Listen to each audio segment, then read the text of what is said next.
Bonjour, bienvenue chez Topo TV. Nous sommes aujourd'hui au BFM. Nous avons l'honneur de participer au TEDx de l'Université de Genève. 9 speakers vont nous partager une idée qui vaut la peine d'être entendue.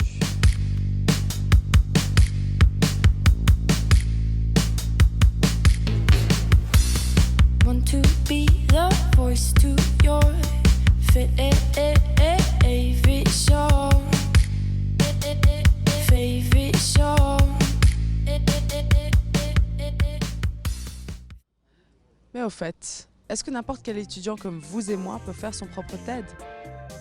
Eh bien, sachez que parmi les speakers, 2 étudiants de l'Université de Genève, Raquel et Bruna, vont nous parler du danger de la normalisation dans le cadre de leur voyage en Palestine. Allons voir qu'est-ce qui les a menés jusqu'ici. Alors comment est-ce qu'on a été mené à faire un TED Talk? On n'avait pas du tout planifié de le faire.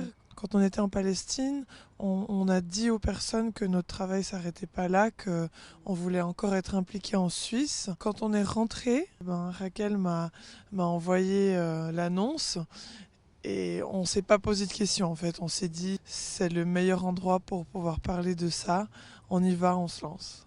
Comment est-ce qu'on a été mené à partir en Palestine? Moi, j'avais entendu d'une amie beaucoup de choses à ce sujet. J'ai trouvé un cours très intéressant justement sur le droit des réfugiés palestiniens. Je l'ai proposé à Raquel. Et du coup, en fait, moi, j'avais déjà booké tout mon été, donc 3 mois d'été que j'ai annulé. Quand j'ai réservé le billet d'avion, j'avais la chair de poule parce que, en fait, on sait déjà que ça va changer notre vie, en fait, ce voyage. On est parti en Palestine dans aucun cadre. On est parti toutes seules, les deux, sans projet concret. Après, on a pris 9 jours de cours où là, on était encadrés. Alors, combien de personnes sont impliquées dans notre TED Talk? Directement 8. Donc, on a eu 2 coachs, on a eu 3 profs, un prof de rhétorique, un prof de français, un prof de théâtre.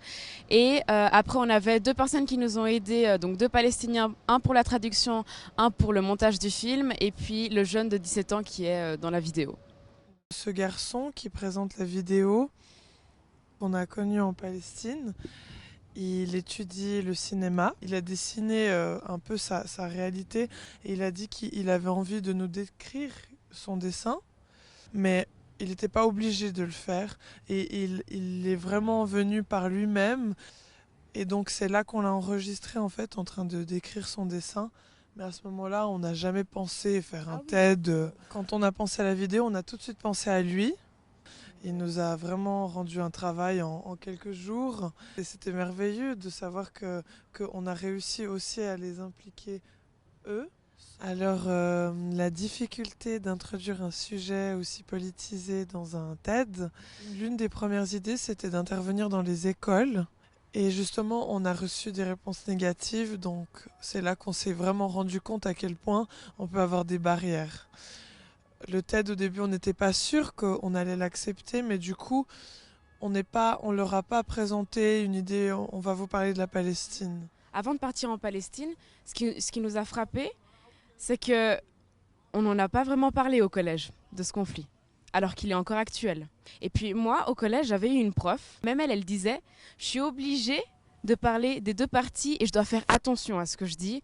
Et quand on s'est rendu compte de toutes les barrières, qu'il faut parler à la direction. Ils ne sont pas forcément d'accord. La prof doit venir nous défendre. Ça prend du temps. On s'est dit, bon, il faut qu'on fasse autrement. Et c'est là où on a utilisé la normalisation, qui est très importante en soi. C'est un concept qu'on veut mener plus loin par la suite, qui nous a servi à parler de quelque chose d'actuel et qui est très politisé. Alors, le concept de normalisation, c'est quelque chose qui se passe dans le cerveau. Et vous pouvez l'analyser avec nous en même temps dans la vie de tous les jours. Ouais. Prenons l'exemple des caisses à la COP qui disparaissent. Maintenant, on a des caisses automatiques. La première fois qu'on le voit, ça nous dérange. La deuxième aussi, la troisième un peu aussi. Puis au bout d'un moment, on s'y fait. Et en fait, on trouve même des excuses et des justifications pour justement la normaliser. Donc on se dit, bon, il y a moins de caisses, mais bon, ces personnes peut-être vont être forcées à faire une formation ou à trouver un autre travail, on va les placer ailleurs. Donc on est face à une nouvelle situation, elle peut nous déranger, mais du coup en fait on va adapter nos valeurs ou alors notre comportement face à cette situation. Au tout début, quand on a voulu parler de l'occupation, il nous a dit non mais ce mot, il n'est pas correct juridiquement. Il n'y a pas un consensus sur le mot. Et nous, en fait, on a fait un cours de droit international pendant 10 jours en Palestine. Donc on avait envie de lui dire, en fait, nous, c'est les gens qui vivent le conflit et qui dédient leur vie au conflit, qui te disent que ça se dit comme ça. Il y a 193 États à l'ONU qui s'accordent sur ce mot. Juridiquement, ce mot est utilisé, regarde, on te met les références, et là il s'est rendu compte qu'en fait, c'est pas si politisé que ça. En fait, c'est la parole. Le fait de prononcer Israël, par exemple, ou de prononcer Palestine, c'est déjà politisé. Parce qu'il y a des personnes qui... Israël, c'est pas Israël. Israël, c'est Mandate Palestine, ou c'est Occupied Palestine, ou par exemple Palestine, pour certains, ça n'existe même pas.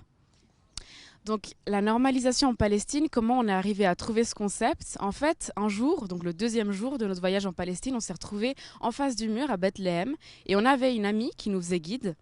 Et elle nous a laissé l'observer, donc on l'a longé, on l'a vraiment contemplé, on le trouvait beau, on a exprimé toutes nos émotions avec l'euphorie du moment. Et tout à la fin, elle nous dit « Non mais en fait, vous trouvez pas que les dessins ils sont du mauvais côté ?» Et c'est là qu'on s'est rendu compte qu'en fait, ils sont pas au bon endroit. Parce que les gens qui vivent en Palestine, ils connaissent bien assez leur réalité. Donc ça n'a aucun sens que des internationaux viennent dessiner sur le mur « Make humus not walls ». Et c'est l'autre côté du mur qu'il faut sensibiliser. Donc c'est là où on s'est rendu compte qu'on avait normalisé l'emplacement d'un mur. Pourquoi on s'est mis autant de poids sur les épaules? C'est parce qu'on porte vraiment un message. Et ce qu'on voulait faire, c'est porter le message le plus justement possible. Parce que même si on est très engagé, si voilà, on a vécu des choses très fortes, on a eu beaucoup de témoignages, on n'est pas palestinienne. Donc il faut s'assurer que le message qu'on porte à 600 personnes soit le juste. En fait, de ne pas trahir leur authenticité, de ne pas trahir le message. Le militantisme derrière est important parce qu'on porte vraiment un message de paix. Et nous, on n'est que des voix. On n'est que là pour porter un message beaucoup plus grand qui nous dépasse et qui est là-bas, en fait. On a un network qui nous porte à le faire. Mais même nous, on a pris du temps à le comprendre. Et c'est ça qu'on veut aussi transmettre. C'est que c'est beaucoup d'apprentissage derrière et beaucoup de temps qu'on a investi là-dedans aussi. Mais c'est grâce à tout ce qu'on a appris là-bas, c'est grâce à toutes ces personnes qu'on a rencontrées que maintenant on peut vous dire clairement tel est le message. Quel est votre ressenti maintenant que tout est terminé? Alors c'est la pression qui descend. C'était notre la première fois qu'on monte sur scène. Donc on avait beaucoup d'a priori. Et finalement c'est une surprise positive. Comme on était les seules étudiantes, on s'est mis une pression supplémentaire et on s'est dit on va être face à des gens qui ont beaucoup plus d'expérience que nous. Donc en fait ça nous a peut-être justement aidé à travailler beaucoup plus, à préparer beaucoup plus notre texte et à vraiment transmettre ce qu'on a ressenti pour nous. Les émotions dans notre discours, c'était très important. Ouais. Et puis ce qui est intéressant, c'est justement, j'en parlais avec des amis, sur le fait que quand on est étudiant, pour nous un TED c'est quelque chose d'inaccessible. Et finalement, encore dans les loges, on est en train d'étudier nos textes et on a fait toutes les fautes possibles et inimaginables. Et sur scène, avec la pression, c'était impeccable. Surtout que vous avez dû gérer le discours à deux et on voyait que la parole se passait d'une manière hyper naturelle et fluide. Est-ce que vous deviez lire un texte pour le discours? Vous avez un texte devant vous que vous pouvez lire? Pas du tout. Pas du tout. On a des écrans devant nous, mais les écrans qui s'affichent, c'est les slides qui sont derrière que vous voyez. Donc on n'a pas de texte et c'est ça le TED. Le but du TED, c'est de ne pas avoir de texte.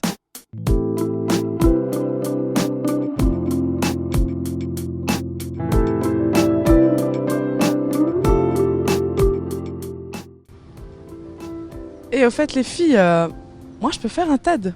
Je peux faire un TED sur votre TED. Essaye, ça peut marcher.